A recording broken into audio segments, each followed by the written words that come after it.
சக்தி வந்து சும்மா இல்லாம பார்த்தீங்கன்னா, கயல் பிரச்சனைக்குள்ள போயிட்டு தலையிடுறேன், அத பண்றேன், இத பண்றேன் அப்படின்னு சொல்லிட்டு, இப்ப தான் குடும்பத்துக்கு வந்து இவ்ளோ பெரிய பிரச்சனை வரும் அப்படின்னு சொல்லிட்டு, கண்டிப்பா இந்த கயல் வந்து இந்த சக்தி வந்து பார்த்தீங்கன்னா, எதிர்பார்த்திருக்கவே மாட்டாங்க. ஸோ கயல் சீரியல வந்து அடுத்தடுத்து எப்படா வந்து இந்த எலில கண்டுபிடிப்பாங்க அப்படின்னு தான் போய்க்கிட்டு இருக்கு. ஆனா நாள் வந்து ஓடிக்கிட்டே தான் இருக்கு. அவரு என்னடான்னா பாவத்த படுத்த படுக்கையா இருக்காரு. இவிங்க என்னடா அப்படின்னா, யாருமே வந்து எலில தேடுற மாரியே இல்ல. சும்மா சும்மா இந்த பிரச்சனைய சரி பண்ணணும், சரி பண்ணணும்னு சொல்றாங்களே தவிர, புருஷன் எங்க போனா? என்ன ஆனா? வேற எங்கேயாவது போய் தேடலாமா? அத பத்திலாம் எதுவுமே கிடையாது. அன்புவும் பார்த்தீங்கன்னா, போலீஸ் டிபார்ட்மெண்ட்ல தான் இருக்கா. ஆனா இதுவரைக்கும் அவன தேடுறதுக்காக ஏதாவது பண்ணியிருக்காங்களா? அப்படின்னா, அதுவுமே வந்து கிடையாது. ஸோ அவன பத்தி எதுவுமே வந்து தேடாம இவங்களுக்குள்ளேயே வந்து நான் அத பண்றேன், இத பண்றேன், இப்படி தப்பா பேசுறாங்களே, அப்படி இப்படின்னு சொல்லிட்டு பார்த்தீங்கன்னா, போய்க்கிட்டு தான் இருக்காங்க. ஸோ நம்ம சக்தி வந்து பார்த்தீங்கன்னா, நம்ம யார்கிட்ட போய் பண்றது? என்ன பிரச்சனை பண்றது? அப்படின்னு தெரியாம சிவசங்கரி கிட்டயே டைரக்ட்டா வந்து போய் பேசிறலாம் அப்படின்னு சொல்லிட்டு போய் பேசியிருப்பாங்க. சிவசங்கரி வந்து அ என்ன யாரு என்ன சொன்னா என்ன? நான் பண்றத தான் பண்ணுவேன் அப்படிங்கிற மாரி தான் அவ வந்து பண்ணிட்டு உட்காந்துருக்கா. ஏன்னா, அவள எதிர்த்து கேள்வி கேட்கறதுக்கு ஆள் கிடையாது. ஸோ சிவசங்கரியோட புருஷன் அதாவது நம்ம எழிலோட அப்பா பார்த்தீங்கன்னா, எதுவுமே பேச மாட்டாரு. சிவசங்கரி என்ன சொன்னாலும் சரி, அப்படி அதுக்கு வந்து ஓகே அப்படின்னு சொல்லிட்டு போற ஆளு தான் அவருமே. அவரால எதுவும் பண்ண முடியாது. ஒரே ஒருத்தன் யாருன்னா எழில். அவன் மட்டும் தான் எதிர்த்து வந்து பேசுவான். ஸோ இப்ப அவனையும் பார்த்தீங்கன்னா படுக்க வச்சாச்சு இல்லையா? வேற யாரு இருக்கா நம்மள கேள்வி கேட்கறதுக்கு? அது மட்டும் கிடையாது. பக்கத்துல கூட இந்த தீபிகா இருக்கா. அந்த டாக்டர் கௌதம் இருக்காரு. பிளஸ் அது மட்டும் கிடையாது. இந்த சிவசங்கரி சொன்னாங்க அப்படின்னா, போலீஸ்ல என்ன வேணாலும் பண்ணுவாங்க. இந்த மாதிரி ஆளுக்கு ஆளுக்கு அதிகாரம் பண்றவங்கள எல்லாத்தையுமே கைக்குள்ள வச்சிருக்கிறதுனால, யார் என்ன கேள்வி கேட்க போறா? இந்த கயல நான் சும்மாவே விடமாட்டேன் அப்படின்னு, இந்த மாதிரியான விஷயங்கள் எல்லாமே வந்து பண்ணிட்டு உட்காந்துகிட்டு இருக்கேன். பட் என்னதான் இருந்தாலும் கயலுக்கு வந்து கோவம் வரும். ஆனா இந்த விஷயத்துல அவங்க அமைதியா இருக்காங்கன்னா, அதுக்கு காரணம் வந்து எழில் தான். ஸோ எழிலோட அம்மா அப்படிங்கிற ஒரே காரணத்துக்காக தான் பொறுமையா இருக்கா. ஆனாலும் இவ்ளோ பொறுமையா இருக்கணும் அப்படிலாம் அவசியமே கிடையாது. ஒண்ணு இந்த மாரி தப்பா பேசினப்பயே ஏதாவது பதிலடி சொல்லியிருக்கணும். அப்படி இல்லையா அப்படின்னா, வீட்ல வந்து அடியாட்கள வித்து எல்லாத்தையுமே அடிக்க வச்சாங்கல்ல, அப்ப ஏதாவது வந்து பதில் சொல்லியிருக்கணும். ஆனா அப்பயும் சொல்லல, இப்பயும் சொல்லல. இப்ப கூட பார்த்தீங்கன்னா, பொறுமையா தான் வெயிட் பண்ணிக்கிட்டு இருக்கா. இந்த மாரி சக்தி வந்து சிவசங்கரி கிட்ட போய் பேசலாம் அப்படின்னு சொல்லிட்டு அவங்க வீட்டுக்கு போய் நிக்கும்போது கூட தேவையில்லாம எதுக்கு வந்து இங்க வந்திருக்க? அவங்கள பத்திலாம் உனக்கு தெரியாது. அவங்க வந்து இந்த மாரி, அந்த மாரி அப்படின்னு சொல்லிட்டு, ஸோ போய் பேசணும்னு நெனைக்கிறவங்கள கூட வந்து வேண்டாம் அப்படிங்கிற மாரி தான் வந்து இந்த கயல் சொல்லிக்கிட்டு இருந்தா. ஆனா, அத எதையுமே நம்ம சக்தி வந்து கேட்கல. "நீ இப்படியே சொல்லிக்கிட்டே இரு. நான் போய் பேசிட்டு வரேன். அவங்க அப்படி என்னதான் சொல்லிறாங்கன்னு பார்ப்போம். ஏன்னா பிரச்சனை இங்க தானே ஆரம்பிச்சுச்சு. ஸோ நம்ம இங்க தான் அத வந்து முடிச்சாகணும்." அப்படின்னு சொல்லிட்டு, ஸோ நம்ம சக்தியும் போய் பேசிட்டா. அதுக்கப்புறம் பார்த்தீங்கன்னா, அது எதுவுமே வந்து சரிப்பட்டு வரல. ஆனாலும் வந்து சக்தி வந்து ரொம்பவே தைரியமா பேசிட்டு வந்துட்டாங்க. "இன்னும் உங்களுக்கு 24 மணி நேரம் டைம் தரேன். அதுக்குள்ள கயல் எந்த தப்பும் பண்ணல. அவன் மேல எந்த தப்பும் இல்ல. அப்படின்னு நீங்க வந்து சோசியல் மீடியா முன்னாடி வீடியோ போட்டு தான் ஆகணும்.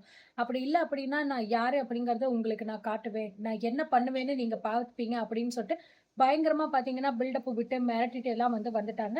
ஸோ வெளில வந்தோனே நம்ம கயலும் கேட்குறாங்க, "என்ன சக்தி என்ன ஆச்சு?" அப்படின்னு சொல்லிட்டு. நடந்த விஷயங்கள் எல்லாத்தையுமே நம்ம சக்தி சொன்னதுக்கப்புறம் நான் நெனச்சேன். ஸோ கண்டிப்பா வந்து இந்த மாரி தான் நடக்கும். நான் அதுக்காக தான் நான் உள்ள போவேணான்னு சொல்லி சொன்னேன். எதுக்காக தேவையில்லாம நீ எனக்காக போய் பேசுறன்னு சொல்லிட்டு, இப்படி எல்லார்கிட்டயுமே வந்து திட்டு வாங்கணும் அப்படின்னு சொல்லும்போது, அதெல்லாம் விடுடி நம்ம பார்த்துக்கலாம். நான் சொல்லிட்டு வந்திருக்கேன். கண்டிப்பா வந்து வீடியோ போட்டு தான் ஆகணும்னு சொல்லிட்டு. ஸோ போட்டுருவாங்க அப்படின்னு நெனைக்கிறேன். பார்க்கலாம் என்ன நடக்குதுன்னு. அப்படி இல்ல அப்படின்னா, அவங்கள என்ன பண்ணணும் அப்படிங்கிறது எனக்கு நல்லாவே தெரியும். அத நான் பார்த்துக்கிறேன். நீ கவலைப்படாத அப்படின்னு பார்த்தீங்க அப்படின்னா, சக்தி வந்து சொல்லிடுறாங்க. சரி அப்படின்னு சொல்லிட்டு 2 பேருமே வந்து கிளம்பி வீட்டுக்கு வந்து போய்க்கிட்டு இருக்காங்க. அண்ட் இந்த விஷயம் பார்த்தீங்கன்னா, ரொம்பவே கோவத்துல இருக்காங்க. நம்ம சிவசங்கரி, தீபிகா. தீபிகாவுக்கு மெயின் வேலை என்ன அப்படின்னா, ஒண்ணு எளில கல்யாணம் பண்ணிக்கணும். இன்னொன்னு பார்த்தீங்கன்னா, சிவசங்கரிய ஏத்தி விட்டு இருக்கிறவங்க எல்லாத்தையுமே வந்து பார்த்தீங்கன்னா, நிம்மதியா இருக்க விடக்கூடாது. அதுதான் வந்து தீபிகாவோட வேலையே. இந்த மாரி சக்தி வந்து சொல்லிட்டு போயிட்டால்ல, தீபிகா சும்மாவா இருப்பா? எப்படா என்னடா கிடைக்கும் அப்படின்னு வந்து உட்காந்துகிட்டு இருக்கிறவ, இப்போ இதான்டா சாக்கு அப்படின்னு சொல்லிட்டு, "பாத்தீங்களா ஆன்டி அந்த கயலுக்கு எவ்ளோ திமிரு இருந்திருந்தா, இவள அனுப்பி நம்மள வந்து இப்படியெல்லாம் பேச வச்சிருப்பா. அதுவும் அந்த கயல் நல்லவ அப்படின்னு நம்ம சோசியல் மீடியால வீடியோ போடணுமா? எவ்ளோ திமிரு இருந்தா இவ நம்ம கிட்ட வந்து இப்படி பேசிட்டு போயிருப்பா. இவளெல்லாம் சும்மா விடக்கூடாது ஆன்டி. இவளா இப்படி பண்றதுனால தான் அந்த கயல் வந்து இவ்ளோ தைரியமா இருக்கா. இவள நம்ம ஏதாவது பண்ணிட்டோம்னு வச்சுக்கோங்களேன், கண்டிப்பா அந்த கயலுக்கு மறுபடியும் நம்ம மேல பயம் வந்துரும். நம்ம மேல பயம் போயிருச்சு அப்படின்னா, சத்தியமா நம்ம இதுல ஜெயிக்கவே முடியாது ஆன்டி அப்படின்னு சொல்லும்போது, சிவசங்கரிக்கும் வந்து ஆமா தீபிகா, நீ சொல்றதும் வந்து சரிதான். அந்த கயலுக்கு எவ்ளோ திமிரு இருந்தா, என்கிட்ட வந்து பேசாம, இப்படி அவ ஃப்ரெண்ட விட்டு என்கிட்ட வந்து பேச வப்பா.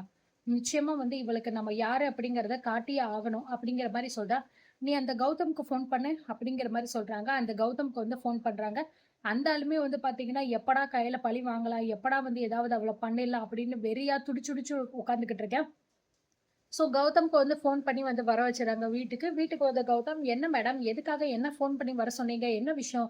அப்படின்னு சொல்லும்போது, "உட்காருங்க கௌதம் சொல்றேன்." அப்படிங்கிற மாரி சொல்றாங்க. சரி சொல்லுங்க என்ன விஷயம்னு சொல்லும்போது, இந்த மாதிரி கயலோட ஃப்ரெண்ட் ஒருத்தி இருக்காளே சக்தி அப்படின்னு. அவ இங்க வந்தா. இங்க வந்து இந்த மாரி சோசியல் மீடியால வீடியோ போடல அப்படின்னா, அதுக்கப்புறம் எங்களலாம் அசிங்கப்படுத்திருவேன் அப்படின்னு சொல்லிட்டு மிரட்டிட்டு போயிருக்கா அப்படிங்கிற மாரி சொன்னேன். ஓஹோ! அவ இதே வேலையா வச்சுக்கிட்டு தான் சுத்திக்கிட்டு இருக்கா போல இருக்கே. உங்க வீட்டு வரைக்கும் அவ வந்துட்டாளா? அப்படிங்கிற மாரி சொல்லும்போது, "என்ன சொல்றீங்க கௌதம்? அவள உங்களுக்கு தெரியுமா?" அப்படின்னு சொல்லும்போது, "அட என்ன மேடம், அவள எனக்கு தெரியாம எப்படி? இப்ப தான் உங்க வீட்டுக்கு வந்திருக்கா. ஆனா இதுக்கு முன்னாடியே எங்க ஹாஸ்பிட்டலுக்கு வந்து என்ன பார்க்குற மாரி பார்த்து, என்கிட்ட இருந்த நெறைய உண்மைகள பார்க்கணும். என்ன வேவு பார்க்கறதுக்காக என் ஹாஸ்பிட்டலுக்குள்ளயே வந்தவ. அது மட்டும் கிடையாது. அவ வரம்போது ஒரு சீக்ரெட்டான கேமராவ அவ வந்து பேனாக்குள்ள வச்சுட்டும் வந்திருக்கா.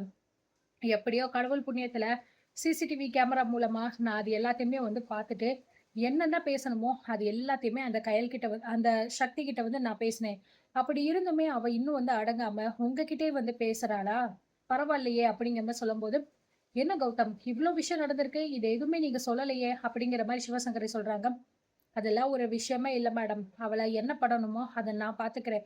சரி நீங்க என்ன சொல்ல வர்றீங்க? அவ வீட்டுக்கு வந்து இந்த மாரி சொல்லிட்டு போயிட்டா. இப்போ அடுத்ததா நீங்க என்ன பண்ணலான்னு பிளான் பண்றீங்க? அப்படின்னு சொல்லும்போது, அதுக்கு தான் கௌதம் உங்கள வந்து நான் வர சொல்லியிருக்கேன். உங்களுக்கு தெரியாததா? என்ன பண்ணணும் அப்படின்னு நீங்க ஐடியா சொல்லுங்க. அதையே நம்ம பண்ணிரலாம். ஏன்னா இதுவரைக்கும் இந்த கயலுக்கு நான் யாரு? எப்பேர்ப்பட்டவ? அப்படிங்கிறத காமிச்சாச்சு. இந்த சக்தி எங்கேயோ இருந்து முளைச்சு வந்துட்டு, எவ்ளோ தைரியம் இருந்தா என் கண்ணு முன்னாடி என் வீட்டுக்கு வந்து என்ன மிரட்டிட்டு போவா? என்ன சோசியல் மீடியால வச்சு அசிங்கப்படுத்திருவேன் அப்படின்னு சொல்லிட்டு போனால்ல. அப்படிப்பட்டவள நம்ம அசிங்கப்படுத்தி தான் ஆகணும். அப்படிங்கிற மாரி சொல்லும்போது, கரெக்ட். நீங்க சொல்றது ஓகே தான். அவள அசிங்கப்படுத்துறத விட, அவளுக்கு எது முக்கியமோ, அதுல நம்ம கை வச்சோம் அப்படின்னா, அவ பாட்டுக்கு அவ அடங்கிருவா. அப்படின்னு சொல்லும்போது, "என்ன சொல்றீங்க?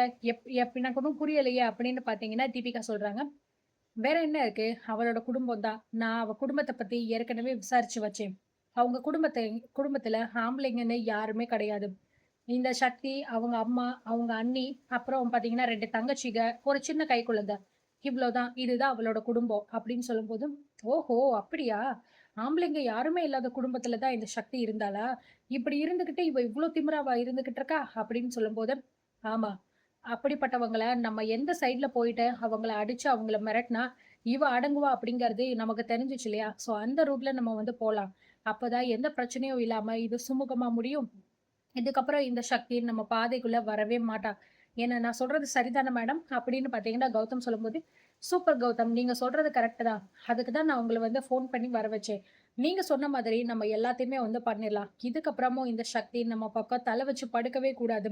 இந்த சிவசங்கரி யாரு அப்படிங்கிறத அவளுக்கு நல்லாவே வந்து காட்டணும். அப்படிங்கிற மாரி சொல்லி முடிவெடுக்க போறாங்க. ஸோ இதுக்கப்புறம் ரவுடி பசங்கள அனுப்பி சக்தியோட வீட்ல என்ன பண்ண போறாங்க? ஏதாவது தப்பா நடந்துக்க போறாங்களா? என்ன ஏது அப்படிங்கிறத பார்த்து தெரிஞ்சுக்கலாம்.